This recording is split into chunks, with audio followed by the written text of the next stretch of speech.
నమస్కారం ఫ్రెండ్స్. మనము ప్రతి నెల మన ఛానల్కి డైరెక్ట్లీ బ్యాంక్ అకౌంట్కి హెల్ప్ చేసేవాళ్ళు, అంటే బ్యాంక్ అకౌంట్లో మన కోసం డబ్బులు వేసేవాళ్ళ పేర్లు చదువుతూ ఉంటాము.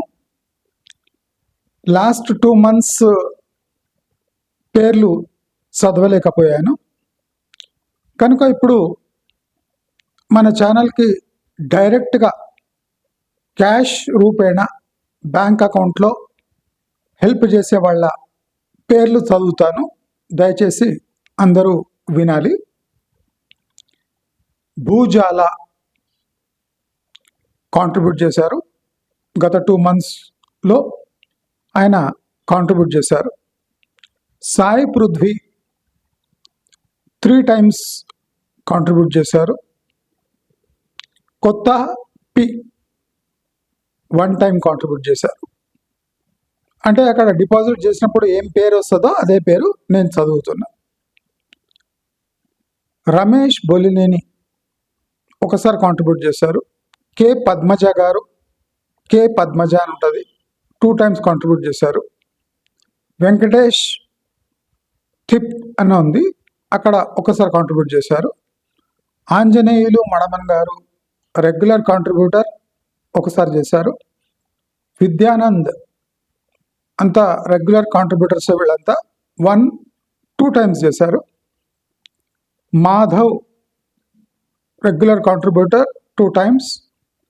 పాపిరెడ్డి గారు ఈయన కూడా రెగ్యులర్ కాంట్రిబ్యూటర్ మన ఛానల్కి 2 times. బర్లాకి ఒకసారి చేశారు. భగీరథ్ గజాల ఆయన కూడా రెగ్యులర్ కాంట్రిబ్యూటర్స్ 2 times చేశారు.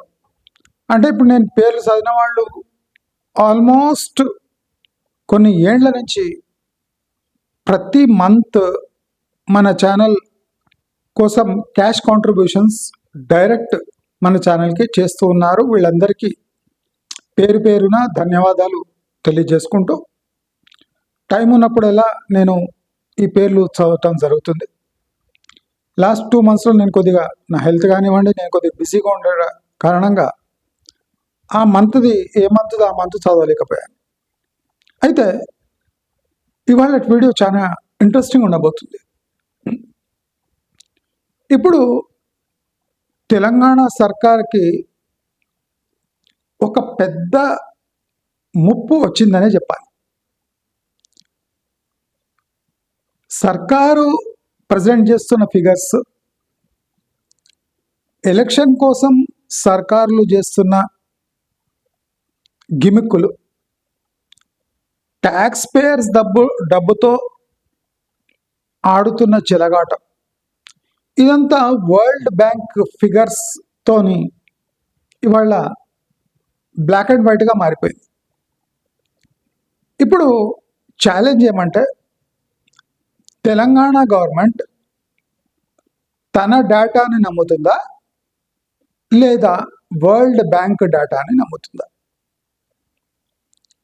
ఇది ఒక పెద్ద ధర్మ సంకటం అనే చెప్పాలి. వరల్డ్ బ్యాంక్ రీసెంట్లీ స్టేట్స్ యొక్క తలసరి ఆదాయం, అంటే ఇండివిజువల్స్ యొక్క యాన్యువల్ ఇన్కమ్ని, యావరేజ్ యాన్యువల్ ఇన్కమ్ని బహిర్గతం చేసింది. ఇదే కాదు, వేరే కంట్రీస్తో కూడా చేస్తుంది. అయితే వరల్డ్ బ్యాంక్ ఏం చేసిందంటే, ఢిల్లీ, గుజరాత్, కర్ణాటక, తమిళనాడు అండ్ తెలంగాణ యొక్క తలసరి ఆదాయాలని గుర్తించి ఇక్కడ ఉండే వాళ్ళంతా అప్పర్ మిడిల్ క్లాస్గా వాళ్ళను కేటగరైజ్ చేసింది. అంటే టోటల్ తెలంగాణని, కర్ణాటకని, తమిళనాడుని, గుజరాత్ని, ఢిల్లీని, ఈ 4-5 రాష్ట్రాలను ఇక్కడ upper middle class, average people upper middle class category అని కేటగరైజ్ చేసింది వాళ్ళ లెక్కల ప్రకారం.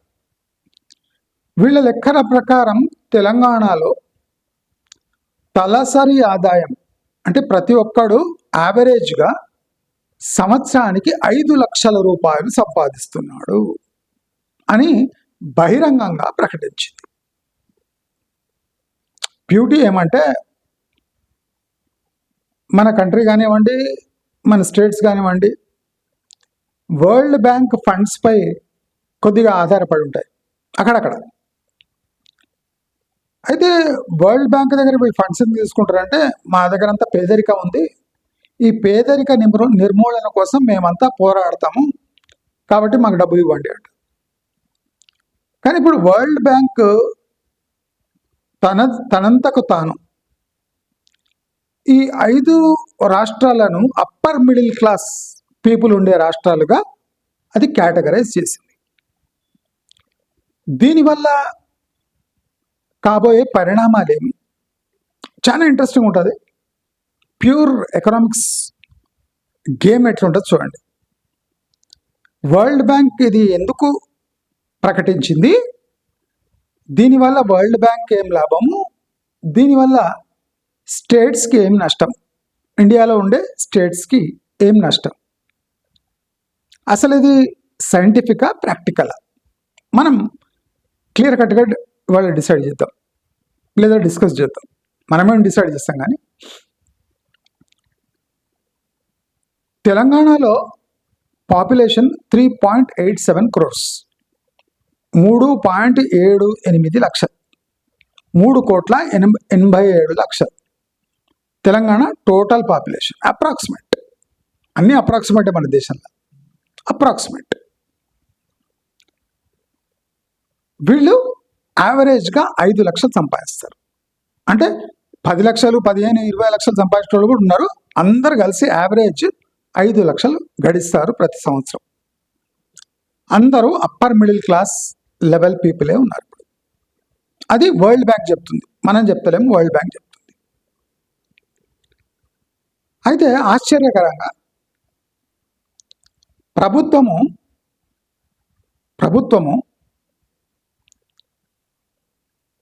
మన రాష్ట్రంలో 3.2 కోట్ల మంది, 3.87 లక్షల మంది పాపులేషన్ అంటే 3.2 కోట్ల మంది రేషన్ కార్డుకి అర్హులు అని చెప్తుంది. అంటే బిలో పావర్టీ లైన్. అంటే దాదాపు 1,10,00,000 రేషన్ కార్డులు తెలంగాణలో చలామణిలో ఉన్నాయి. దానివల్ల లబ్ధి పొందుతున్న వారు 3.2 కోట్ల మంది. అంటే దాదాపు ఒక 60 లక్షల మంది ఈ బిలో పవర్టీ లైన్ పైన ఉన్నారు. అంటే దిగువ తరగతి కన్నా కింద ఉన్నవాళ్ళు, వాళ్ళ సంఖ్య 3.2 కోట్లు. 60 లక్షల మంది ఏదో కూటికి గుడ్డకు ఉంది, వాళ్ళు కొద్దిగా అబోవ్ పవర్టీ లైన్ ఉన్నారు. ఇది మన రాష్ట్రం చెప్తున్న లెక్క. ఒకచోట వరల్డ్ బ్యాంక్ ఏమో సగటు పాపులేషన్ యొక్క ఇన్కమ్ 5 లక్షల పైచిలకి అని చెప్తుంది. కానీ మన ప్రభుత్వం ఏం చెప్తుందంటే మ్యాక్సిమం అంటే nearly 70 to 80% population below poverty line ఉంది, అందుకోసం రేషన్ కార్డు ద్వారా మేము బియ్యం సప్లై చేస్తున్నాం. అంటే బియ్యం కూడా కొనే పరిస్థితి లేదు వీళ్లకు అని మన ప్రభుత్వం చెప్తుంది. కానీ వరల్డ్ బ్యాంక్ ఇలా చెప్తుంది. మన పరస్పర విరుద్ధమైన డిఫరెంట్గా ఉండే ఈ డేటా మన స్టేట్స్ని ఎట్లా ఎఫెక్ట్ చేస్తుంది? మనం ఇప్పుడు ఈ స్టేట్ గర్వంగా చెప్పుకోవాలన్నా, లేదా దీనివల్ల తీవ్రంగా నష్టపోతారా అని ఆలోచిస్తే తీవ్రంగా నష్టపోతాము అని క్లియర్గా చెప్పచ్చు. నేను ఎక్స్ప్లెయిన్ చేస్తాను అది ఎలాగో. తెలంగాణ ఇప్పుడు ఏడుపు వచ్చినా ఏడ్చే పరిస్థితిలో లేదు. దీని అర్థం అది.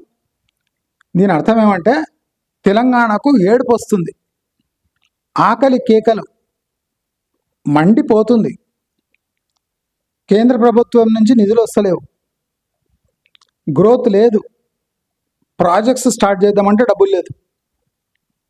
అంటే ఇంత తలదిక్క థింగ్స్ ఉంటే అది మేజర్ స్టూడెంట్ పాపులేషన్కి సబ్సిడీలు ఇవ్వలేకపోతున్నారు, స్కాలర్షిప్స్ ఇవ్వలేకపోతున్నారు. ఇలాంటి క్లిష్టమైన పరిస్థితిలో తెలంగాణ ఉంటే వరల్డ్ బ్యాంక్ ఏమంటుందంటే సగటు మనిషి యొక్క, తెలంగాణ పౌరుడి యొక్క ఆదాయం 5 లక్షలు ఉంది ప్రతి సంవత్సరం అంటారు. అంటే దాదాపు 40,000 పైచిలికే సంపాదిస్తున్నాడు ప్రతి నెలకు అని వరల్డ్ బ్యాంక్ గర్వంగా ప్రకటించింది. అయితే ఇప్పుడు అంటే ఈ రాష్ట్రాల పరిస్థితి అగమ్య గోచరంగా మారిపోయింది. సరేలే, వరల్డ్ బ్యాంక్ ప్రకటించింది, మనకు దానికి సంబంధం లేదు, వరల్డ్ బ్యాంక్ నిధులు మనకు అవసరం లేదు కనుక వరల్డ్ బ్యాంక్ ఏం ప్రకటించని మనమైతే మన డేటా ప్రకారం 1 కోటి పైచిలుకు రేషన్ కార్డులు ఇచ్చి 3.2 కోట్ల మందికి బియ్యం ఉచితంగా ఇస్తున్నాం, మేము వరల్డ్ బ్యాంక్ని పట్టించుకోం అన్నదనుకోండి. తెలంగాణకు వరల్డ్ బ్యాంక్ కాకుండా ఏషియన్ డెవలప్మెంట్ బ్యాంక్ ఇలాంటి పెద్ద పెద్ద banks, private equity funds, pension funds ఇక్కడ నుంచి డబ్బులు తీసుకునే అవకాశం ఉంది. మన రాష్ట్రం కాకుండా వేరే కూడా ఢిల్లీ, మన కర్ణాటక, తమిళనాడు ఇవన్నీ తీసుకునే అవకాశం ఉంది, గుజరాత్. ఇప్పుడు ఏమవుతుందంటే వరల్డ్ బ్యాంక్ ఇచ్చిన డేటాని అంతర్రాష్ట్రీయ సంస్థలు ప్రామాణికంగా తీసుకుంటాయి. ఇక్కడ వచ్చింది చిక్కు. మన డేటా ఏం చెప్తుంది, మనమంతా పేదలము, ఆకలితో అలమటిస్తున్నాము కాబట్టి వేరే దేశాల నుంచి ఫండ్స్ వస్తే రోడ్లు వేస్తాము, వేరే దేశం డబ్బులు తీసుకొని కార్యక్రమాలు చేపడతాము, హెల్త్ కార్యక్రమాలు, ఇతరత్ర కార్యక్రమాలు, ఇంటి కార్యక్రమాలు, ఏది చేసినా ఫారెన్ ఫండ్స్ చీప్గా తెచ్చుకొని మనం చేద్దాము. మెట్రో విస్తరణ, ఇవన్నీ మన రాష్ట్రము ఇక్కడ ఉన్న పాపులేషన్ అతి దయనీయమైన స్థితిలో ఉంది అని డేటా ఇచ్చి ఈ నిధులు రాబడుతుంది చీప్ ఇంట్రెస్ట్. కానీ ఇప్పుడు వరల్డ్ బ్యాంక్ ప్రకటన వల్ల ఏమైంది, సడన్గా ఈ సంస్థలన్నీ ఉలిక్కిపడ్డాయి. అరే వీళ్ళేమో ఈ డేటా ఇచ్చిండ్రు, వరల్డ్ బ్యాంక్ ఏమో తలసరి ఆదాయం 5 లక్షలు అని చెప్తుంది, మరి దేన్ని నమ్ముదాం అంటే వీళ్ళు చచ్చినట్టు వరల్డ్ బ్యాంక్ ఫిగర్స్ని నమ్మాలి. ఎందుకంటే వరల్డ్ బ్యాంక్ అనేది ఒక ఇంటర్నేషనల్ స్థాయి నమ్మకం ఉన్న ఒక సంస్థ, బ్యాంక్, దాన్ని నమ్మాలి. కానీ వీళ్ళు ఇచ్చే ఫేక్ డేటాని నమ్మకూడదు అని ఒక డిసిషన్కి వచ్చేస్తాయి. అదే బీహార్, ఉత్తరప్రదేశ్ ఇవన్నీ బిలో పవర్టీ లైన్ అంటే 1000 నియర్లీ అంటే ఒక 90,000 ఆదాయం ఉందట ప్రతి సంవత్సరము. ఉత్తరప్రదేశ్, బీహార్లలో 90,000 ఆదాయం ఉంది, మన దగ్గర 5 లక్షల ఆదాయం ఉంది. సో సహాయం ఏమైనా కావాలంటే బీహార్, ఉత్తరప్రదేశ్, వెస్ట్ బెంగాల్ ఇటువంటి దానికి, జార్ఖండ్ ఇటువంటి దానికి పోవాలి, కానీ మనలాంటి ధనిక రాష్ట్రాలకు పోవద్దు అని వరల్డ్ బ్యాంక్ హెచ్చరించినట్టుంది. ఇప్పుడు సడన్గా ప్రభుత్వాలకు ఏం చేయాలని అర్థమవుతలేదు. వరల్డ్ బ్యాంక్ డేటాను ఒప్పుకొని మీసాలు మేలేస్తే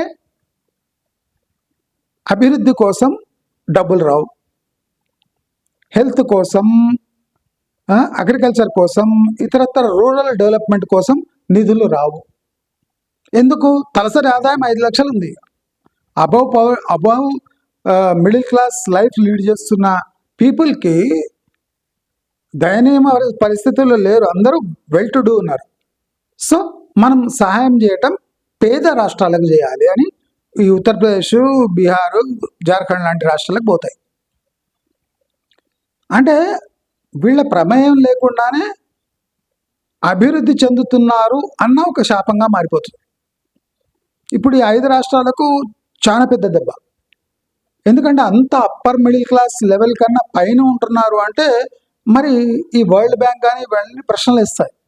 అసలు రేషన్ కార్డులు ఇన్ని ఎందుకు ఉన్నాయి, రైతు సబ్సిడీలు ఇంతెందుకు ఇస్తున్నారు, రైతు దగ్గర తలసరి ఆదాయం 5 లక్షలు ఉన్నాక మీరు ఇన్పుట్ సబ్సిడీగా 10-20 వేలు ఎందుకు ఇస్తున్నారు అని ఒక ప్రశ్న ఇస్తుంది. ప్రతిదానికి భారతదేశం సమాధానం చెప్పాల్సిందే. ఇప్పుడు స్టేట్స్ ఏం చేయాలంటే వరల్డ్ బ్యాంక్ సర్వే ప్రాక్టికల్ కాదు, వాళ్ళు ఇష్టం వచ్చినట్టు చేసిండ్రు కనుక మేమే కరెక్టు అని మేకపోతు గాంభీర్యంతో ఎలక్షన్ల భయంతో ఈ 5 లక్షలు సంపాదిస్తున్న జనాలను కూడా బిలో పవర్టీ లైన్ అంటే తిండికి కూడా గతి లేని స్థితిలో ఉన్నారు అని ఫేక్గా చూపించి వీళ్ళకి కావాల్సిన సబ్సిడీలు, రేషన్ కార్డులు, షాదీ ముబారక్లు, అది కాకుండా రైతు బంధులు ఇవన్నీ ఇవ్వాలి. ఇంటర్నేషనల్ స్టేజ్లో ఏమో ఇవన్నీ ధనిక రాష్ట్రాలు.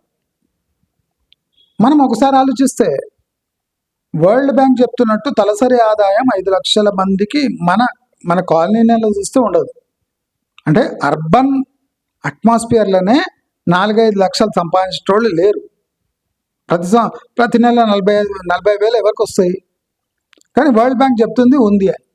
ఎందుకంటే వాళ్ళ దగ్గర కూడా డేటా ఉంటుంది కదా, డేటా ప్రకారం ఇంటూ పాపులేషన్ చేసి వాళ్ళు తలసరి ఆదాయం ఇంత ఉందని చెప్పేస్తారు. కానీ మన ప్రభుత్వాలు ఏం చేస్తున్నాయి? వచ్చిన ఆదాయాన్ని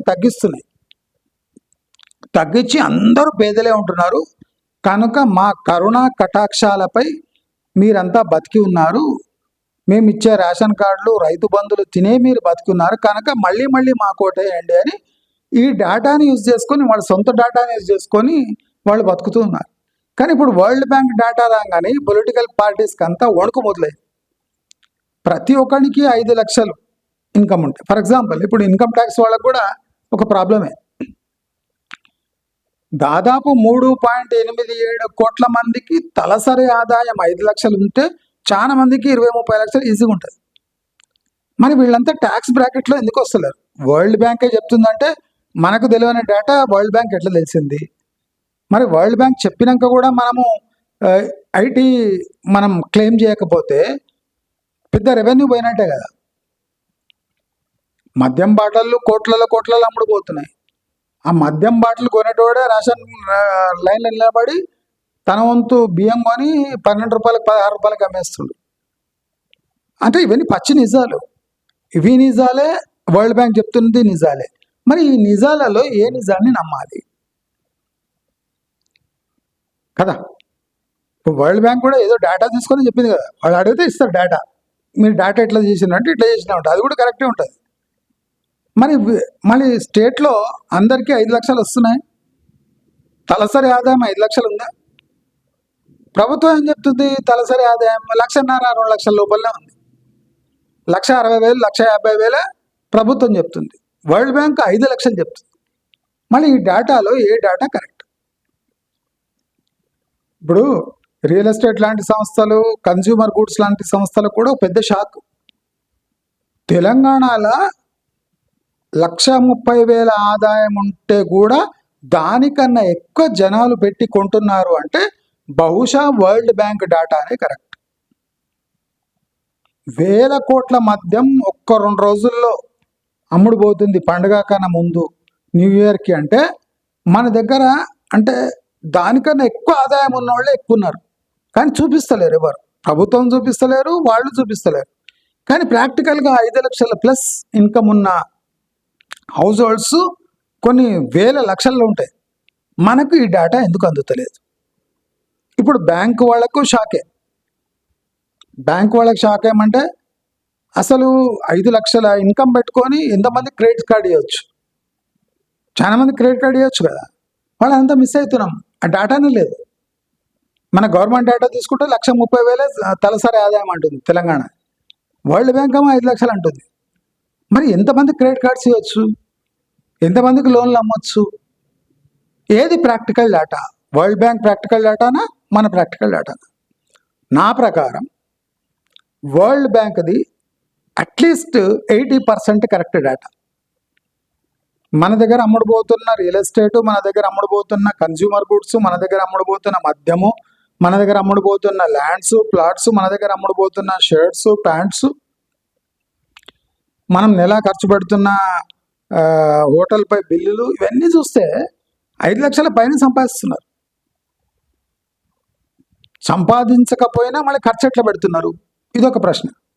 ఇప్పుడు సంపాదిస్తలేమని క్లెయిమ్ చేసిన అనుకోండి, 1,30,000 తలసరి ఆదాయం ప్రభుత్వం ప్రకారం. మరి ఈ 1,30,000 ఉన్నాక ఒక ఫ్యామిలీలో దాదాపు 4-5 లక్షలు ఆ, ఖర్చు పెడుతున్నారు కదా, మళ్ళీ ఎక్కడి నుంచి తెచ్చి ఖర్చు పెడుతున్నారు? ఇప్పుడు ఆదాయం అంతున్నాక అప్పులు పుట్టవు, అప్పులు పుట్టకపోయినా డబ్బులు ఎట్లా ఖర్చు పెడుతున్నారు? ఇప్పుడు ప్రభుత్వము ఉలిక్కి పడుతుంది, బ్యాంకులు ఉలిక్కి పడతాయి, ప్రతి ఒక్కరు ఉలిక్కి పడతారు. ఈవెన్ ఇంటర్నేషనల్ ఏజెన్సీస్ కూడా మన 5 రాష్ట్రాలకు లోన్లు కొద్దిగా తగ్గిస్తారు. అంటే ఇన్ఫ్రాస్ట్రక్చర్ లోన్స్ ఇస్తుండొచ్చు, కానీ ఈ పవర్టీ ఎరాడికేషన్ అంటే ఎంప్లాయ్మెంట్ కోసము, పేదరికం కోసము, పేదల లబ్ధి కోసము ఇస్తున్న సహాయాన్ని ఆపేస్తాయి. ఎందుకంటే వరల్డ్ బ్యాంక్ ప్రకారం తలసరి ఆదాయం 5 లక్షలు ఇచ్చినాక వీళ్లకు సహాయం అవసరం లేదు అని క్లియర్గా వరల్డ్ బ్యాంక్ చెప్పినట్టే చెప్పింది. దీనివల్ల ఈ 5 స్టేట్స్ తీవ్రంగా నష్టపోతాయి. దయచేసి ఏదో ఒక రోజు మనమన్నా అంటే గవర్నమెంట్ అన్న మేల్కోవాలి. 5 లక్షల తలసరి ఆదాయం ఉన్న వాడికి నేను బియ్యం ఉచితంగా ఇవ్వచ్చా? ఇది మనపై భారం కాదా? మనం చేస్తున్న తప్పిదం కాదు. మనం రైతు భరోసా ఎలా గింజ వేయకున్నా రైతు భరోసా వేస్తున్నాము, అలాగే వీళ్ళు బిలో పవర్టీ లైన్ లేకున్నా మటన్ చికెన్ తింటున్న వాళ్ళకు కూడా ఫ్రీ రేషన్ ఎందుకు ఇవ్వాలి? 10 ఎకరాల భూమి ఉన్నోడికి కూడా ఫ్రీ రేషన్ ఎందుకు? వాణి ఆదాయం 5 లక్షలు మించుతున్నప్పుడు వాడే 50 రూపాయల బియ్యం కొనుక్కొని తినొచ్చు కదా, మరి మనం ఎందుకు ఇవ్వాలి అనే ఇంగిత జ్ఞానం ఎప్పుడైనా ప్రభుత్వాల్లో రావాలి. అసలు ఈ డేటా యూజ్ చేసుకొని సగానికి పైన రేషన్ కార్డులు లేపేయచ్చు, కానీ అవి చేయవు. ఎందుకంటే ఎలక్షన్లో గెలవాలి కనుక, వీళ్లకు ఉచిత రేషన్ ఇవ్వాలి కనుక, రైతు బంధు వేయాలి కనుక. అంటే మన ప్రభుత్వాలు ఓట్ల కోసం డేటానే మ్యానిపులేట్ చేసి, ఇప్పుడు వరల్డ్ బ్యాంక్ డేటా రిలీజ్ చేసి మంచిగా పని చేస్తుంది. అట్లీస్ట్ బయటి ఏజెన్సీస్ నుంచి వీళ్ళకి ఫండ్స్ రావు. పేదలు ఉన్నారు అని అంతా వీళ్ళే మింగేస్తున్నారు. ఇప్పుడు మింగేయడానికి డబ్బులు రావు. మొన్న రేవంత్ రెడ్డి ఇట్లా మెట్రో ఎన్ఓసి తీసుకొని 35,000 కోట్ల టెండర్లు వేసేసి అన్నాడు కదా, అట్లా ఛాన్స్ లేదు. ఇప్పుడు ఏషియన్ డెవలప్మెంట్ బ్యాంక్ దగ్గర కూడా ఫేజ్ 1 మూసి ప్రక్షాళన 4,700 కోట్లు మింగేయడానికి ఫుల్ రెడీగా ఉన్నారు. అక్కడ ప్రక్షాళన చేయడానికి ఏం లేదు, ఫ్రెష్ వాటర్ వస్తుంటే దాన్ని ప్రాసెస్ చేయడం ఏం అవసరం లేదు. కానీ ఫస్ట్ ఫేజ్లో అవి 2 తీసుకొని దానిపై 4,700 కోట్ల టెండర్ పిలిచి ఇచ్చేస్తే ఎంతకో అంతకు మనకు వస్తుంది. అవి తీసుకొని 2 ఏళ్ల దాకా టైంపాస్ చేసిన ఫేజ్ 2 చేస్తాము, లేకపోతే చేయం. అంటే ఇలాంటి దుర్మార్గమైన ప్లాన్స్కి అడ్డుకట్ట ఇప్పుడు వరల్డ్ బ్యాంక్ డేటా తప్పకుండా దాని ఎఫెక్ట్ పడుతుందని అందరికీ తెలియజేసుకుంటూ, అట్లీస్ట్ మనమన్నా మేలుకోవాలి. వరల్డ్ బ్యాంక్ ప్రకారం మన స్థాయి అదట, మనం గర్వపడాలి. మీరందరూ గర్వపడే స్థితిలో ఉన్నారా? ఒక్కసారి మీ మనసును అడిగి బేరీజు వేసుకోండి. అంటే రేషన్ కార్డులు ఇచ్చేయండి, రైతు బంధు తినకండి అంటలేదు, ఎందుకంటే ఫ్రీగా వచ్చినప్పుడు మీరు తినకుండా ఏం చేస్తారు. కానీ మనము తలసరి ఆదాయం 5 లక్షలు పెట్టుకొని లైన్లో నిలబడి రేషన్ బియ్యం తింటున్నామంటే అది ఒక నయవంచన కాదా? గింజ భూమిలో వేయకుండా రైతు బంధు తింటున్నామంటే అది నయవంచన కాదా? మీరే ఆత్మ పరిశీలన చేసుకోండి. నేనేమి ఇమ్మీడియట్గా టర్న్ కానీ అంటలేదు, ఎందుకంటే చేయరు కూడా మీరు. కానీ వరల్డ్ బ్యాంక్ డేటా వల్ల రాబోయే టైంలో మనకు అప్పులు పుట్టవు, అంటే అభివృద్ధికి అడ్డుకట్టబడుతుంది అని అందరికీ తెలియజేసుకుంటూ నమస్కారం.